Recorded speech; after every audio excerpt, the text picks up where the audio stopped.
दिल को छू जाने वाली कहानी। दोस्तों आज की कहानी है माँ आप आराम करिए, हम आपकी सेवा करेंगे। सुषमा जी की आंखें भरी हुई थीं, दिल में पीड़ा थी और जुबान खामोश हो चुकी थी। अपनी बड़ी बहू करिश्मा से वह रोज अपमानित होती थीं। सुषमा जी का अपना घर था, लेकिन उनका बेटा अपना नहीं रहा। वह अपनी पत्नी के कहने पर ही चलता था, जो बहू कहती थी वही होता। बात बात पर सुषमा जी अपमानित होती थीं, घर के सब काम भी करती, लेकिन 2 पल भी सुकून के नसीब न होते। पति का साथ तो बहुत पहले ही छूट गया था। बच्चों की पढ़ाई पूरी होने से पहले ही पति परलोक सुधार गए थे। 2 बेटे और 1 बेटी की माँ थी सुषमा जी। बड़े बेटे राजीव और बेटी रिमझिम की शादी हो चुकी थी।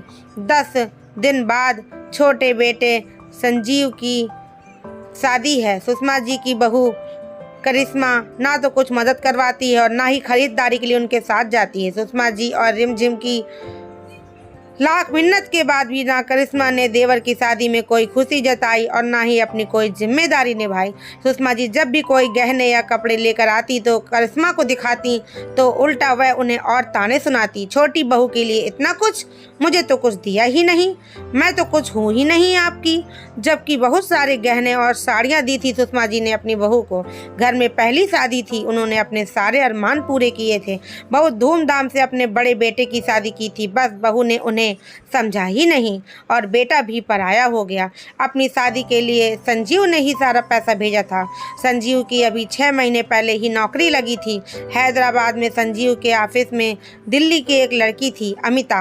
कब दोस्ती हुई और कब प्यार और कब बात शादी तक पहुंच गई। दोनों परिवार की तरफ से हाथ ही शादी हो गई। शादी के 4 दिन बाद ही संजीव और अमिता हैदराबाद चले गए। 10 दिन का हनीमून, फिर अपना घर लेकर सारी तैयारियां करके संजीव ने हवाई जहाज का टिकट बुक कर माँ के लिए भेज दिया, माँ को अपने पास बुलाने के लिए। सुषमा जी इनकार नहीं कर पाईं। वह हैदराबाद जाने की तैयारियां करने लगी तो करिश्मा बोली कि 2 दिन ही रखेंगे तुम्हारे लाडले बहू बेटा।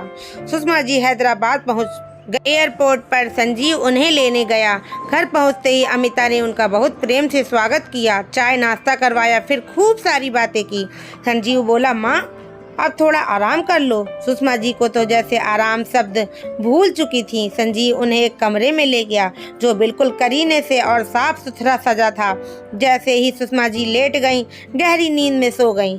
आज बरसों बाद उन्हें आराम और तैयार नाश्ता मिला था, लेकिन उसके बाद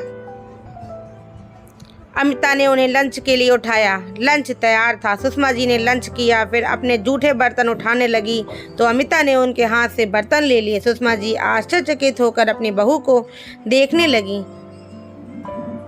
रात को सबने बाहर खाना खाया। सुबह 5 बजे उठकर सुषमा जी घर की सफाई करने लगी, तभी अमिता की नींद खुल गई।